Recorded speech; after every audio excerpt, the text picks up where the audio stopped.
এমন স্বার্থপর ইনিংস খেলার চাইতে 0 রানে আউট হওয়া অনেক বেশি ভালো। বলতেছিলাম তাওহিদ হৃদয়ের কথা। আজকে বাংলাদেশ শ্রীলঙ্কা ম্যাচে শ্রীলঙ্কা বাংলাদেশকে 286 রানে টার্গেট দিছে। শুরুতে দুই ওপেনার বাংলাদেশের খুব ভালো স্টার্টই করছিল, তারপর তো উইকেট হারাবেই, যেহেতু দুইজনই মারমুখী, যেখানে কিন্তু আউট হবেই। তারপর আবার দুর্ভাগ্যবশত শান্ত আউট হয়ে গেছে। যাই হোক, 2 উইকেট তো চলেই গেছে। তারপর আসলো তাওহিদ হৃদয়, এমন স্লো খেলা শুরু করছে। তার সামনে টার্গেট হচ্ছে 286, অর্থাৎ প্রত্যেক বলে বলে রান দরকার।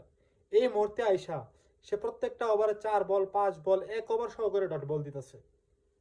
সে বারবার তার সাথের ব্যাটসম্যানকে প্রেসারে ফেলতেছে। এই যে আজকে যে পারভেজ ইমন আউট হয়েছে, একমাত্র হৃদয়ের প্রেসারে আউট হয়েছে। হৃদয় এর আগের একটা ওভারে মেডেন দিছে। এখন সে যে মেডেন দিছে, তার সাথের ব্যাটসম্যান কিন্তু প্রেসারে পড়ে গেছে যে দলের দরকার প্রতি ওভারে 6 রান করে, সে দিতেছে মেডেন।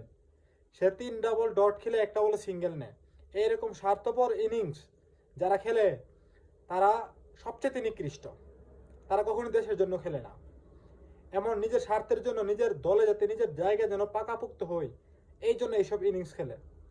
78 বলে করছে 51 রান, সে প্রত্যেকটা ব্যাটসম্যানকে প্রেসারে ফেলছে। তার জন্য মিরাজ মারতে গিয়ে আউট হয়েছে, তার জন্য পারভেজ হোসেন মারতে গিয়ে আউট হয়েছে, অবশেষে নিজে আউট হয়েছে। কিন্তু নামের পাশে 51 রান কিন্তু জুড়ে দিছে। এই 51 রান দিয়ে সে দলে জায়গা, শুধুমাত্র দলে জায়গাটা দখল করছে। এই রান দলের কোনো উপকারে আসে নাই। মানা যেত যে আপনি হয়তো বা প্রথমে ব্যাটিং করতেছেন, আপনার সামনে কোনো টার্গেট নাই, আপনার দল 100 রানের ভিতরে 5 উইকেট আউট হয়ে গেছে, ঠিক আছে, ওই সময় এসে আপনি স্লো খেলতেই পারেন।